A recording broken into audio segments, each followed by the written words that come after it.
오늘은 2023년 1월 1일이면서 이 새해 첫날에 또 복된 주일을 맞습니다. 우리가 절기라고 말하긴 그래도 신년 주일이라고 이렇게 부르면서 이제 하나님께 새해를 열게 됐습니다. 옆에 계신 분과 함께 새해 인사를 한번 나눠 보시겠습니까? 새해 복 많이 누리시기 바랍니다. 반갑습니다. 어제가 이제 대개 송구영신 예배를 드리는 교회들도 있었는데 주일을 맞아서 우리는 주일에 또 이 송구영신을 맞고 인사를 함께 나누고 있습니다. 하나님께서 이 한 해 동안에도 여러분들 자신과 가정 또 여러분 일하는 일터 그리고 우리가 함께 이루는 교회에 하나님의 크신 은혜와 평강을 더해 주시기를 진심으로 축복합니다. 새해를 시작하면서 오늘 여러분과 함께 나누고자 하는 말씀의 제목은 새해는 더욱더 하나님의 나라를 꿈꾸며 살자라는 것입니다. 오늘도 이 말씀을 함께 생각해 보면서 또 이 한 해의 지침으로 삼아서 저와 여러분 모두가 힘있게 전진해 나가게 되기를 바랍니다. 오늘은 우리가 말씀 본문을 읽었던 내용은 두 절로 되어 있습니다. 미가서 3장 12절 말씀, 4장 1절 말씀 우리가 읽었는데요. 이 말씀은 서로 분명한 대조를 이루고 있음을 알 수 있습니다. 장소 혹은 대상은 같지만 내용이 정반대고 분위기도 서로 반대를 이루고 있습니다. 상황이 완전히 바뀐 것이죠. 먼저 상황이 어떠한가를 우리가 말씀을 통해서 한번 살펴보겠습니다. 하나는 당시 시온의 모습, 조금 더 정확하게 말하면 아주 가까운 미래가 어떻게 될 것인가를 보여주는 말씀이고, 또 하나의 말씀은 장차 훗날에 이루어지게 될 시온의 모습이 어떻게 될까를 서로 대조되어 설명되고 있습니다. 당시 가까운 미래에 있게 될 일들 그리고 조금 더 먼 미래에 있게 될 모습을 이 두 구절은 선명하게 보여주고 있습니다. 당시 시온의 모습을 어떻게 표현하고 있나요? 우리가 읽었던 미가서 3장 12절 말씀을 다시 한번 보시면 이렇게 말합니다.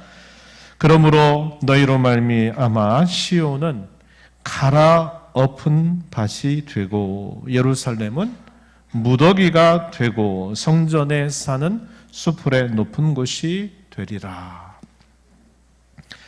당시 시온의 모습에 대하여 뭐라고 묘사를 하고 있는가? 우리가 이 말씀을 보니까 갈아엎은 밭처럼 될 것이다.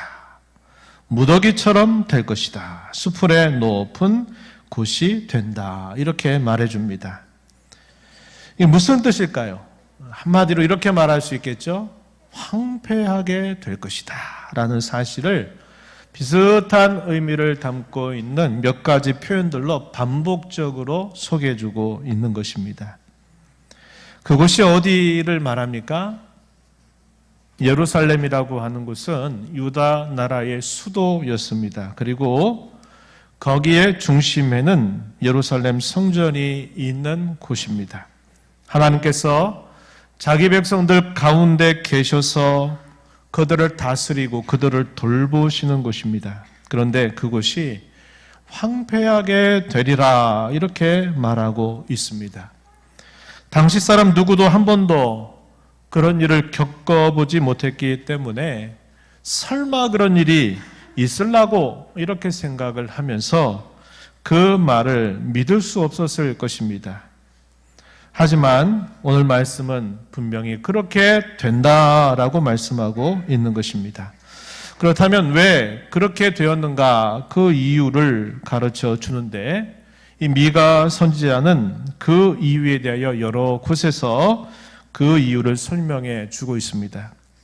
먼저 그는 장차 있게 될 그 일들을 내다보면서 탄식과 애통을 쏟아내고 있습니다.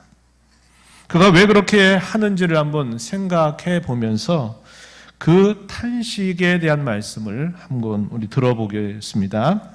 미가서 1장 8절과 9절 말씀입니다. 이러므로 내가 애통하며 애곡하고 벌거벗은 몸으로 행하며 들깨같이 애곡하고 타조같이 애통하리니.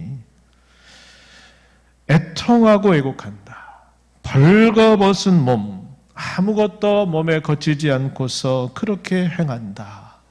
우리로서는 가히 받아들이기 힘든 그런 몸짓을 하면서 애곡하고 통곡하는 선지자의 모습을 보여주고 있습니다. 들깨같이 애곡하고 타조같이 애통하겠다. 왜는? 그 이유는 그 상처가 고칠 수가 없는 정도다. 그것이 유다에까지 이르고 그 백성의 성문까지 그것이 미쳤다라고 이렇게 말해주고 있는 것입니다. 왜 고칠 수 없는 그런 상처라고 이렇게 선지자가 말하고 있을까요? 당시 사람들의 행사를 보면 그것을 알게 됩니다. 특히 이 지도자들의 행위가 그랬습니다. 지도자들은 어떤 역할을 맡은 사람들인가? 그들은 건축자의 역할을 하는 사람들이었습니다. 유다를 건축하려는 그런 역할을 맡은 중요한 사람들이라 하는 것이죠. 그런데 그들이 어떻게 행했을까요? 차례대로 몇 구절 말씀을 우리가 함께 살펴보겠습니다. 미가서 2장 1절 말씀에서 이렇게 말합니다. 그들이 침상에서 죄를 꾀하며 악을 꾸미고 날이 밝으면 그 손에 힘이 있으므로 그것을 행하는 자다. 그들에게 화가 있을 것이다. 이렇게 말합니다. 잠자리에 들면서 죄를 꾀한다고 말합니다. 악을 꾸미다가 날이 새기만 하면 그 날이 새기가 무섭게 자기가 가지고 있는 힘을 가지고서 그 죄와 악을 이루고 있다. 이렇게 말하고 있는 것이죠. 미가서 3장 2절 말씀으로 가서는 또 이렇게 말합니다. 너희가 선을 미워하고 악을 기뻐하여 내 백성의 가죽을 벗기고 그 뼈에서 살을 뜯어 그들의 살을 먹으며 그 가죽을 벗기며 그 뼈를 꺾어 다지기를 냄비와 솥 가운데에 담을 고기처럼 한다. 이렇게 말합니다. 당시 지도자들에게 주어져 있는 이 권세와 힘을 그것을 악용하고 남용하여서 백성들의 가죽을 다 벗겨내고 심지어는 그것을 마치 냄비에 끓이는 고기처럼 그들을 대하고 있다고 이렇게 말하고 있는 것입니다. 그렇다면 당시의 종교 지도자들, 선지자들이라 부르는 사람들은 어떻게 했을까요? 미가서 3장 5절 6절 말씀에서 이렇게 말합니다. 내 백성을 유혹하는 선지자들은 이에 물 것이 있으면 평강을 외치지만 그 입에 무엇을 채워주지 아니하는 자들에 대해서는 전쟁을 준비한다.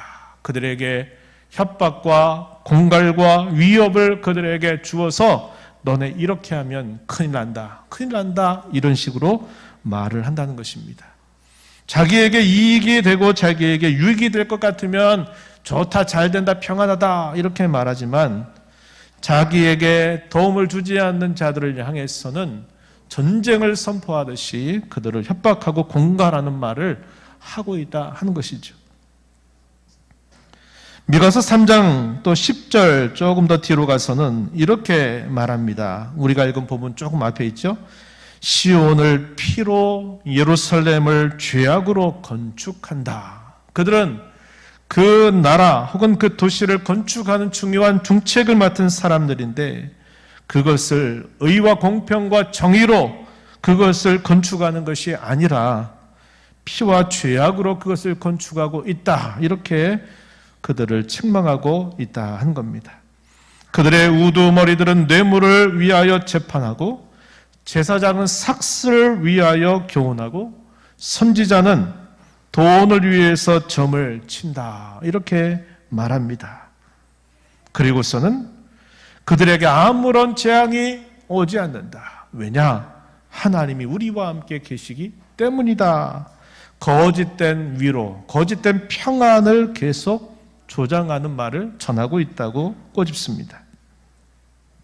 미가서 6장 16절에 보게 되면 이 유다 나라가 북쪽 이스라엘의 아주 완악한 이런 종교적인 부패를 따라가고 있다는 것을 지적해 주는데요. 이렇게 말합니다.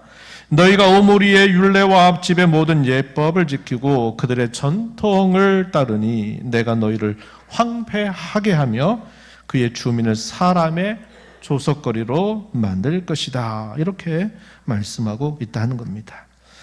이 선지서 전반에 걸쳐서 이러한 말씀들을 계속 하는 그 이유가 뭡니까? 당시에 백성들뿐만 아니라 그들의 지도자들, 특별히 종교적인 지도자들조차도 자신들의 배를 위해서, 자신들의 유익을 위해서 모든 것을 악용하는 그런 처지에 있다는 것을 말해주고 있는 것입니다.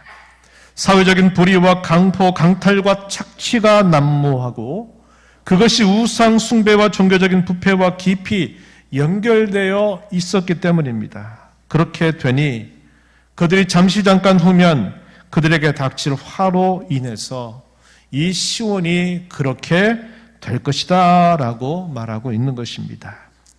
이것은 결국 사람의 행사의 결과가 그와 같게 될 것을 보여주는 말씀이다. 이렇게 볼 수 있겠죠.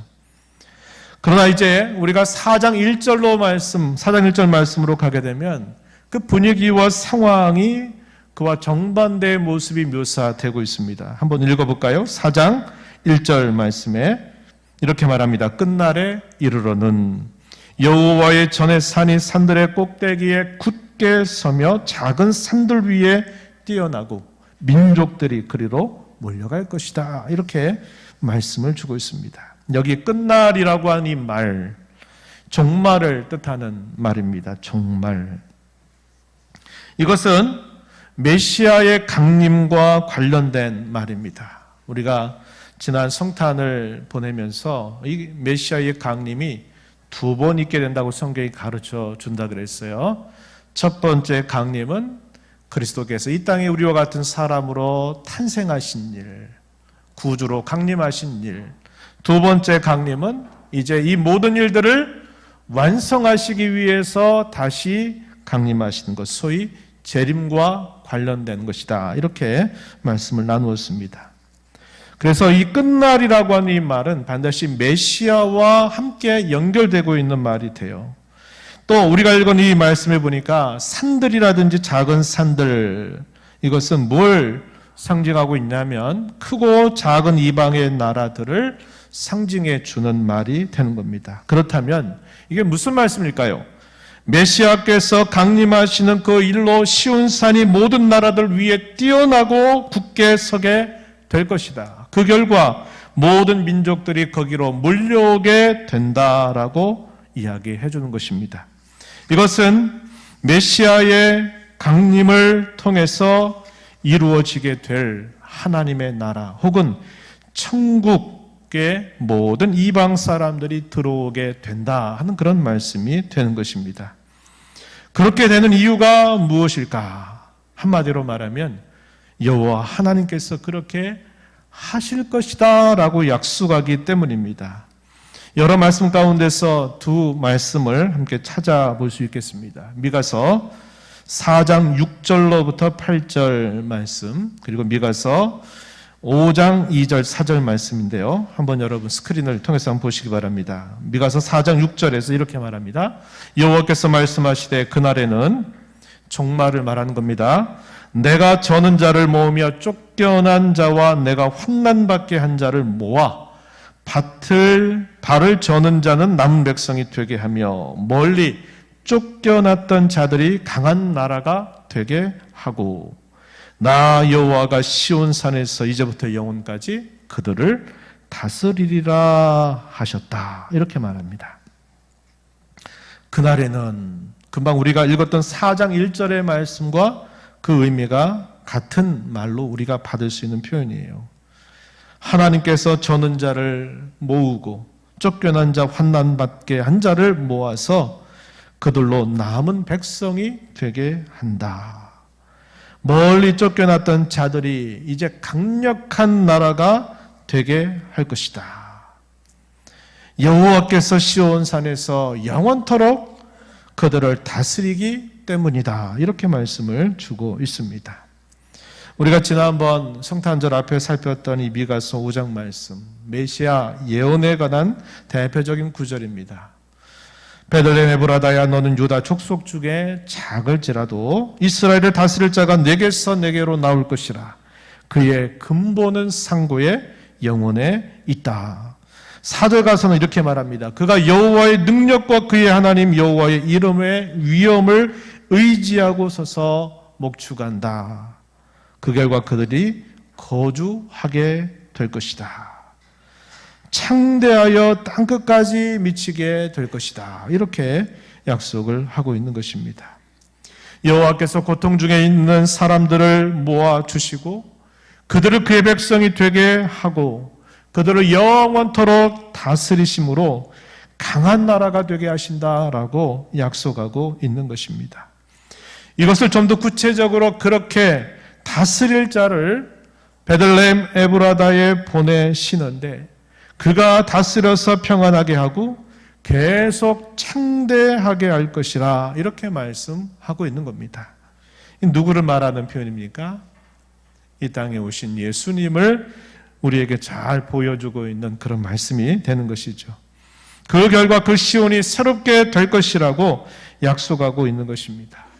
이것은 하나님께서 행하신 일의 결과가 이와 같을 것이다 라고 말씀하는 거예요. 다시 이 말씀을 생각해 보면 미가서 3장 12절에 있는 말씀과 4장 1절에 있는 말씀이 정반대의 상황을 우리에게 말해주고 있는데 앞에 있는 내용은 사람들이 행한 그 행사의 결과가 이것밖에 되지 않을 것이다. 그러나 뒤에 가서 보면 하나님께서 보내시는 메시아, 그분이 행하시는 일의 결과는 정반대의 모습을 가져다 줄 것을 예언해주고 있는 말씀이 되는 겁니다. 오늘 우리가 살아가는 삶 속에서도 마찬가지예요. 사람의 일이라고 하는 것을 그 끝을 항상 돌아보면 항상 이런 인간적인 냄새가 나고 좋지 않은 것들을 우리에게 가져다 준다는 겁니다. 그러나 반면 하나님께서 우리에게 행하시는 그 일들은 우리가 할 수 없는 놀라운 일들을 하나님은 우리를 위해서 그러한 일들을 이루어 주신다는 것을 우리는 알게 되는 것이죠. 그런 놀라운 약속에 포함되고 있는 사람들을 두 대상으로 소개해주고 있습니다. 하나는 남은 자들이라 이렇게 말하고요. 또 하나는 이방 사람들입니다. 이 남은 자들은 뭘 뜻하는 말이냐면요. 이런 말입니다. 때로는 자신들의 잘못과 범죄로 징계와 시련을 겪는다 하더라도 끝까지 하나님을 신뢰하며 의지하는 자들, 이런 자들을 남은 자들이다. 구약의 선지서에 보게 되면 이런 표현들이 참 많이 등장합니다. 그들이 완전하다, 온전하다 하는 것을 말하는 게 아니에요. 금방 말씀드렸던 것처럼 그들도 때로 잘못하고 죄를 범해서 징계를 당하기도 하고 시련을 겪기는 하지만 그런 일들 속에서 결국 끝까지 하나님을 신뢰하고 의지하는 사람들, 그런 사람들을 남은 자다 이렇게 소개하고 있는 거예요. 하나님은 그들을 어떻게 새롭게 하시겠다고 약속하고 계실까요? 미가서 5장 7절과 8절 말씀에 보면은 이렇게 말합니다. 이슬과 단비 같아서 그들은 사람을 의지하거나 사람을 바라지 않고 또 그들은 사자와 같아서 그들을 당해낼 자가 없게 하신다라고 보여주고 있습니다. 미가서 5장 7절 말씀에 이렇게 말합니다. 그들은 여호와께로부터 내리는 이슬 같고 풀 위에 내리는 단비 같아서 사람을 기다리지 아니하며 인생을 기다리지 아니할 것이다. 또 8절 말씀 중간에 보면 그들은 숲풀의 짐승들 중에 사자 같고 양떼 중에 젊은 사자 같아서 만일 그가 지나간 즉 밟고 찢으리니 능히 구원할 자가 없을 것이라 이렇게 말씀합니다. 그들이 왜 이렇게 되는가? 이슬과 단비는 생명력을 발휘하는 그런 중요한 것이죠. 사자는 모든 짐승들의 왕으로 알려져 있습니다. 사자처럼 강할 것이고 그들이 살아가는 삶 속에서 생명 살리는 그 역사를 이루어 주시겠다 하시는 사람들, 그런 사람들이 남은 자들의 모습으로 묘사가 되고 있어요. 또 한편 이방 사람들에 대해서는 미가서 4장 2절 말씀을 보게 되면 하나님의 도혹은 그분의 말씀을 듣고 살고 싶어서 하나님께 나오는 사람들이라고 설명을 해주고 있습니다. 그저 한번 무슨 말 하나 들어보자 하는 게 아니라 그분의 말씀을 듣고 그대로 행하려고 그분에게 나온다, 이렇게 말해주고 있습니다. 이 말씀은 하나님 나라에서 사는 백성들에게 요구되는 하나님 나라의 법도예요. 오늘 저와 여러분에게 하나님은 그것을 요구하고 계시다 하는 것입니다. 오늘은 무슨 말씀을 하나 한번 들어볼까? 이런 태도가 아니라 이 말씀을 받아서 그 말씀을 가지고 한 주간을 살고 남은 삶을 내가 그렇게 살겠다고 하는 마음을 가지고 하나님 앞에 말씀을 들으러 나오는 태도를 하나님은 요구하고 계시다 하는 것입니다. 우리도 그 당시 남은 자들은 아닐지라도 이방 사람들로서 그 나라에 속한 사람들이 되었습니다. 사실 좀 더 정확하게 말하자면 우리는 그 나라에 들어가려고 찾아왔다기보다는 하나님께서 그 나라를 우리에게 가져다 주셨다. 혹은 하나님이 우리를 끄집어내서 우리를 그 나라에 데려다 주셨다라는 표현이 더 맞을 것입니다. 이렇게 하시기 위해서 하나님은 이미 다 그 모든 일들을 준비해 두셨습니다. 그것은 우리 바깥에서 이루어진 놀라운 일이었습니다. 예수님께서 이 땅에 계시는 동안 이렇게 말씀하신 적이 있었어요. 저는 두 구절을 순서대로 여러분들에게 좀 소개를 해봅니다. 요한복음에 있는 말씀인데요. 요한복음 6장 38절 말씀에서 예수님이 이런 말씀을 하셨습니다. 내가 하늘에서 내려온 것은 내 뜻을 행하려 함이 아니요 나를 보내신 이의 뜻을 행하려 함이다. 이렇게 예수님이 말씀하신 바가 있습니다. 주님이 이 땅에 탄생하신 그 목적은 뭐라고 얘기하는 겁니까? 내 뜻을 행하려 하는 게 아니라 하나님께서 나를 보내신 그 뜻을 내가 행하려고 여기 왔다, 이렇게 말씀을 하신 것입니다. 또 요한복음 19장 30절 말씀에 십자가에 달리셔서 7마디의 말씀을 하신 것을 우리가 잘 알고 있죠. 그 중에 하셨던 말씀이 소개가 되는데 요한복음 19장 30절 말씀에 예수님이 이렇게 십자가에서 말씀하셨습니다. 신 포도주를 받으신 후에 말씀하시기를 다 이루었다, 다 이루었다, 이렇게 말씀을 하시고서는 이제 운명하셨다, 이렇게 우리에게 소개해 줍니다.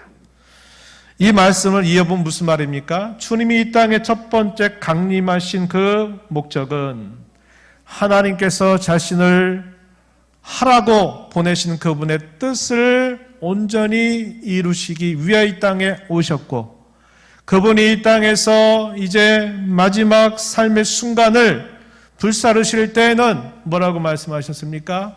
다 이루었다. 하나님이 나에게 보내신 그 뜻을 내가 다 이루었다, 이렇게 말씀을 하시고 운명하셨음을 보여주고 있는 것입니다. 이 땅에 하나님이 예수님을 보내신 그 뜻이 뭡니까? 그것은 모든 구원의 사역을 다 이루시는 일이었습니다. 그 일을 다 완수하시고 운명하셨다라고 성경 우리에게 가르쳐 주고 있어요. 이 일이 언제 이루어졌습니까? 우리가 살고 있는 2023년으로부터 몇 년 전입니까? 2000년 전에 십자가에서 주님이 다 이루었다고 말씀하신 그 일이었다 하는 것이죠. 저와 여러분 2000년 전에 이루어진 이 일이 오늘 저와 여러분에게 놀라운 구원이 이루어져서 우리가 하나님 나라의 백성이 된 이 사실은 기적 중의 기적이에요.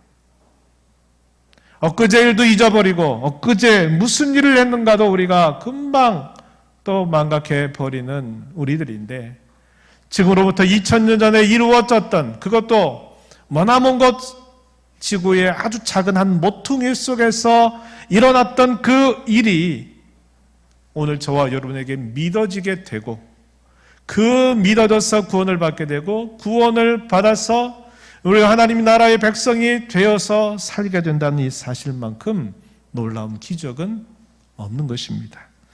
이러한 기적이 어떻게 이루어진 겁니까? 그것은 성령 하나님께서 저와 여러분에게 찾아오셔서 이루어진 사실입니다.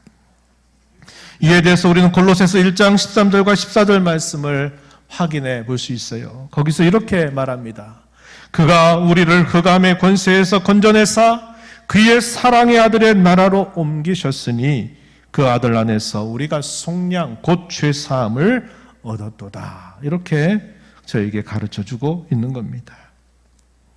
기적 중에 기적, 진정한 기적, 그것이 흑암의 권세, 사탄의 권세 아래 살던 저와 여러분을 성령으로 말미암아 죄 용서함을 받게 하시고 그 아들이 다스리는 사랑의 나라의 백성으로 옮겨졌다고 하는 사실임을 우리에게 잘 보여주고 있는 겁니다.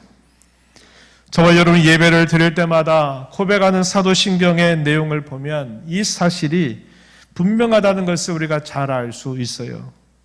전제를 창조하신 성부 하나님, 이 땅에 동정녀의 몸을 빌어서 탄생하신 예수님의 탄생으로부터 고난받아 죽으셨다가 부활하시고 승천하셔서 하나님 우편에 계시다가 다시 오실 성자 하나님, 그 모든 구원의 일들을 다 이루셨음을 우리가 고백하죠.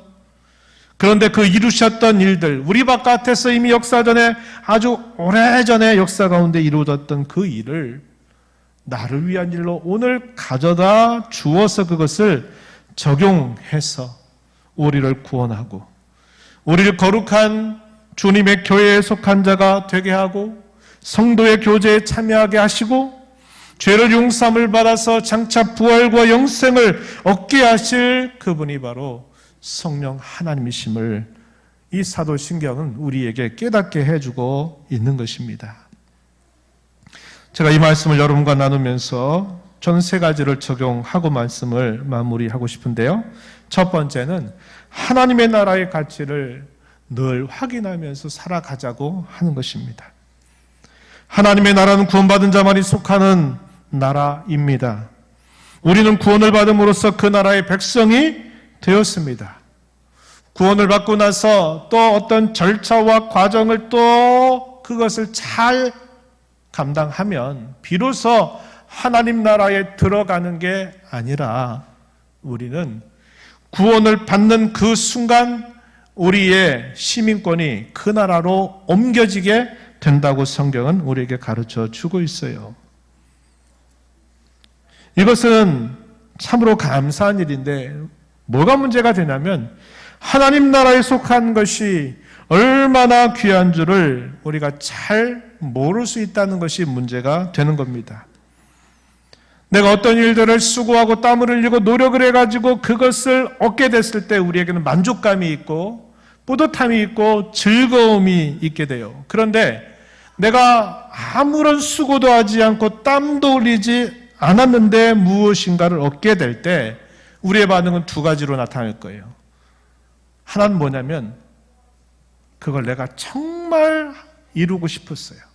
내가 정말 그것을 갖고 싶었어요. 그런데 내가 수고도 하고 수고하지도 않고 땀도 안 흘렸는데 내가 그토록 바랐던 것이 내게 주어졌다면 너무나 감사하다는 걸 우리가 알게 될 거예요. 그런데 또 하나의 경우는 뭐냐면 내가 바라지 않았던 거예요. 내가 그렇게 별로 원했던 거 아니에요. 그런데 수고도 하지 않고 땀을 흘리지도 않았는데 그것을 얻게 될 때는 그게 중요한가? 그게 그만큼 가치가 있는가? 우리가 그런 생각을 하게 된다고 하는 겁니다. 그런데 여러분 우리 인생 살이에서 보세요. 정말 소중한 것들은 우리가 일을 해가지고 얻는 것보다 일하지 않아도 얻는 게 더 많다는 것을 우리는 알게 돼요. 예를 한번 들어볼까요? 여러분 지금 이 순간 숨을 쉬고 호흡을 하고 있는 거, 여러분 노력해서 여러분 땀 흘려서 이거 지금 얻고 있습니까? 중환자실에 있거나 스스로 숨을 쉴 수 없는 상태로 몸이 안 좋게 되면 반드시 이것이 얼마나 귀중한가를 알게 되지만, 그렇지 않은 저와 여러분은 이게 정말 귀한 일이다라고, 이게 감사하다고 별로 생각하지 않아요. 내가 이렇게 손과 발이 있어서 내가 가고 싶은데 갈 수 있고 움직일 수 있는 것, 이것도 그 가치를 별로 몰라요. 왜? 내가 원하면 갈 수 있으니까. 내가 하고 싶은 대로 할 수 있으니까. 그러나 그렇지 못한 사람에게 있어서 그것은 정말 가치 있고, 그렇게만 될 수 있다면 너무나 감사한 일이 되는 것이죠. 내 곁에 누군가가 나를 지지해주는 사람이 있다? 우린 당연하게 생각할지 몰라요. 그러나 나 혼자 세상에 남아있다는 그런 일을 경험하게 될 때는 내 곁에 내 마음을 알아줄 사람, 나를 지지해줄 사람이 없다고 생각이 될 때는 그게 얼마나 소중하고 가치 있는가를 비로소 깨닫게 되는 것입니다. 이와 같이 우리가 숨을 쉬고 호흡하고 있다는 것, 내가 이렇게 움직일 수 있다고 하는 것, 내 곁에 사랑하는 사람이 나를 지지해주고 나를 알아주는 사람이 있다고 하는 것은 대단히 가치 있는 일이고 대단히 귀한 일임에도 불구하고 우린 그것을 당연한 것으로 여기지 그것 때문에 감사할 줄 모르게 되는 겁니다. 더욱이 저와 여러분이 받은 구원과 이 구원과 더불어 속하게 된 이 하나님의 나라 천국에 대해서는 더더욱 그럴 수 있다고 하는 것입니다. 시편 49편 20절 말씀에 이렇게 말씀합니다. 종기 하나 깨닫지 못하는 사람은 멸망하는 짐승 같도다, 이렇게 말합니다. 존귀하대요. 그런데 존귀한 줄 깨닫지 못하는 사람은 짐승과 사람이 아무런 다를 바가 없이 똑같다는 거예요. 짐승과 똑같다는 겁니다. 로마서 4장 4절로부터 8절 말씀에서 바울 사도는 다윗이 시편에서 노래했던 그 감사와 감격을 이렇게 인용해서 표현한 바가 있어요. 로마서 4장 4절 이하에 이렇게 말합니다. 일하는 자에게는 그 삭시 은혜로 여겨지지 아니하고 보수로 여겨지거니와 이를 아니할지라도 경건하지 아니한 자를 의롭다 하시는 이를 믿는 자에게는 그의 믿음을 의로 여기시나니 일한 것이 없이 하나님께 의로 여기심을 받는 사람의 복에 대하여 다윗이 말한 바. 이게 시편의 말씀이에요. 많이 들어본 말씀일 겁니다.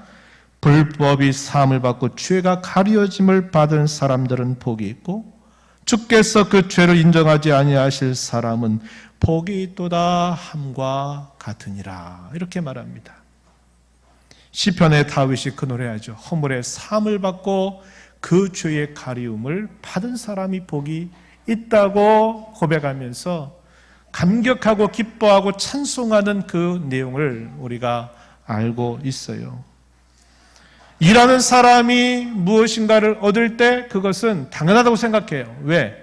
근데 일한 것에 대한 보수요 싹이니까 그런 겁니다. 그거 안 주면 못 참는 것이죠. 그런데 내가 일도 하지 않았는데 우리 사람이 아무리 노력해도 받을 수 없는 그것을 값없이 받게 되었다면 이것이 얼마나 복된 것인가, 이것이 얼마나 즐거운 일인가를 우리에게 깨우쳐주고 있는 것입니다. 그래서 우리는 그 나라의 가치를 계속적으로 확인해야만 합니다. 마태복음 13장의 내용에 보면요, 천국에 관한 많은 비유의 말씀들이 주어지는데 그 중에서 두 가지 비유를 우리가 좀 주목해 볼 수 있어요. 13장 44절에 이런 비유를 소개합니다. 천국은 마치 밭에 감추인 보화와 같으니 사람이 이를 발견한 후 숨겨두고 기뻐하며 돌아가서 자기의 소유를 다 팔아 그 밭을 사느니라. 45절에 또 하나의 비유를 말씀하시는데 이렇게 말합니다. 또 천국은 마치 좋은 진주를 구하는 장사와 같으니 극히 값진 진주 하나를 발견하며 가서 자기의 소유를 다 팔아 그 진주를 사느니라, 이렇게 말합니다. 예수님께서 천국의 가치를 뭐라고 소개합니까? 밭에 감추어진 보화, 그리고 가장 값비싼 진주를 구하는 장사라고 소개를 해줘요. 첫 번째 비유는 어떤 경우입니까? 내가 밭에 가가지고 품꾼으로 일을 하고 있는데 거기서 땅을 파다 보니까 거기에 너무나 비싼, 너무나 소중한 보화들이 거기에 있는 거예요. 그러니까 이 사람이 어떻게 할까요? 됐다. 그래가지고 자기가 집에 가져가서 집에 있는 모든 것들을 다 팔아가지고 이 밭을 나에게 파십시오. 그래서 그 밭을 샀대요. 처음에는 여기가 그런 일이 있는 줄 몰랐던 거예요. 그런데 보니까 거기에 너무나 값비싼 보화가 감춰지는 걸 발견하고서는 다 팔아가지고 그걸 샀다는 겁니다. 두 번째 비유는 어떤 비유입니까? 이 사람 의도를 가지고 있어요. 세상에서 가장 좋은 진주를 내가 발견한다면 내 모든 것 다 거기에 쏟아 붓겠다. 이런 상사꾼이죠. 이 사람이 어느 날 그 정말 귀한 진주를 발견하니까 역시 다 팔아가지고 그 진주를 사는 거예요. 약간 상황은 다르죠? 그런데 동일한 건 뭡니까? 그 가치가 자기의 모든 소유를 다 팔아서 사도 그 가치를 비견될 수 없을 만큼 가치가 크다는 것을 아는 거예요.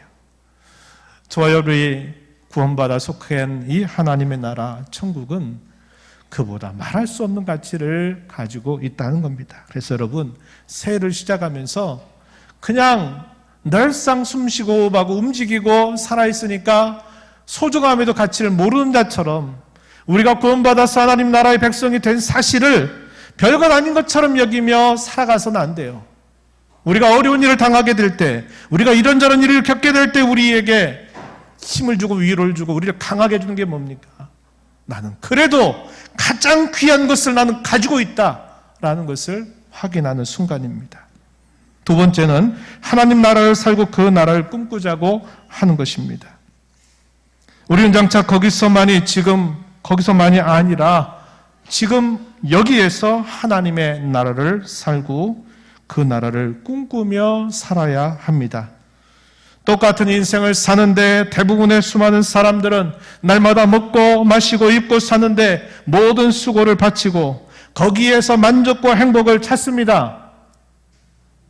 예나 지금이나 앞으로도 언제나 그럴 것입니다. 그러나 하나님의 나라를 사는 성도된 저와 여러분은 하나님의 나라와 그의 의를 구하며 살라고 명령받고 있어요. 우리의 왕 되신 주님이 그렇게 명령하고 있습니다. 그러므로 염려하여 이르기를 무엇을 먹을까 무엇을 마실까 무엇을 입을까 하지 말라. 이는 다 이방인들이 구하는 것이라. 너희 하나님께서 이 모든 것이 너희에게 있어야 할 줄을 아신다. 그런즉 너희는 먼저 그의 나라와 그의 의를 구하라. 그리하면 이 모든 것을 너희에게 더하시리라. 우리 중 우리에게 그렇게 말씀하고 있습니다. 마지막으로 하나님의 나라를 꿈꾸며 2023년 새해 우리 신학의 인생 지도를 계속 그려나가기를 여러분들에게 권면합니다. 요즘에 명지대 한 교수는 2023년 새해에 세 가지를 준비하자고 제안을 하더군요. 경제적인 준비를 잘하자, 인간관계를 잘하자, 나다움을 발견하는 일에 우리가 잘 준비하도록 하자, 이런 말을 했습니다. 그와 관련해서 3권 혹은 4권의 책을 제안을 하고 있습니다. 이 세상을 사는 지혜를 배울 수는 있겠습니다만 성도로서 우리는 무엇보다도 신앙의 인생 지도를 그려야 합니다. 인생 지도가 뭘까요? 분명한 비전과 목적을 삶에서 이루어가기 위해서 자신을 성찰하고 좋은 습관을 계속 만들어가는 것을 말합니다. 그럴 때 이 인생 지도 어떻게 우리가 그려가야 될까요? 너무 멀리 있는 것, 너무 이상적인 것보다 내가 지금까지 살아왔던 내 삶을 되돌아보는 것이 중요합니다. 그리고 조금씩 그것을 고쳐나가는 습관을 만드는 게 중요해요. 하라는 것을 계속하지 못한 것에 대하여 여러분들이 한번 생각해 보셔야 합니다. 성경이 하라고 하는데 나는 왜 못해나 하는 것들이 있어요. 그럴 때 그게 뭔지를 한번 곰곰이 생각해보고 왜 그걸 못하는지를 한번 잘 따져보는 게 중요해요. 또 반대로 성경이 하지 말라라고 말씀하는데 하지 말라고 그러는데 나는 계속 그걸 하고 있어요. 그런 게 있어요. 여러분들이 그게 뭔가를 되돌아봐야 합니다. 사람마다 다를 거예요. 그것을 잘 되돌아보고 왜 그렇게 하게 되는지의 그 이유를 점검해 보는 겁니다. 그리고 거기에서 조금씩 수정하는 계획을 세우고 그걸 반복해 가는 거예요. 그러다 보면 내 신학의 인생 지도가 조금씩 바뀌어가게 되는 것을 우리가 경험할 수 있게 되는 것입니다. 그런 의미에서 여러분 주보 간지에 껴있는 이게 있었죠? 2023년 교회 생활 제가 여러분들에게 나눠드린 것인데 여기 쭉 보시면 서약에 대한 내용이 있죠. 또 내가 즐겨 부르는 찬송 그리고 내가 좋아하는 성경 구절 적고 그리고 올해의 기도 제목 또 이렇게 간단하게 적을 수 있는 창이 있어요. 예배 생활, 헌금 생활, 새벽 기도, 전도 생활 그리고 성경 읽는 것 이것들을 여러분들이 이 한 해 동안 성경책에 꼭 끼워두고 일주일에 한 번씩 열어보지 말고 매일매일 이것을 하나씩 보시면서 여러분들이 이것과 함께 진행을 해보시기 바라요. 그러면 아마 좋은 신앙의 인생 지도가 그릴 수 있으리라고 생각이 됩니다. 새해는 저절로 온 게 아닙니다. 그것은 하나님께서 또다시 우리에게 주신 기회입니다. 그 기회를 어떻게 쓰느냐에 따라서 우리는 그 기회를 주신 하나님 앞에 서야만 합니다. 무엇보다도 새롭게 기회를 주신 이 한 해 하나님의 나라를 꿈꾸면서 살아가는 저와 여러분 되기를 축원합니다. 하나님 아버지 감사합니다. 새해 첫날을 주일로 맞게 하여 주셔서 또 새로운 한 해를 저에게 열어주신 것 감사합니다. 새해를 살면서 무엇보다도 하나님의 나라를 살고 그 나라를 꿈꾸며 살아가는 저희들의 삶이 되기를 간절히 바라오니 저희들 도와주시고 인도하시고 제 연약한 의지를 날마다 새롭게 하여 주옵소서. 예수님 이름으로 기도하옵나이다. 아멘.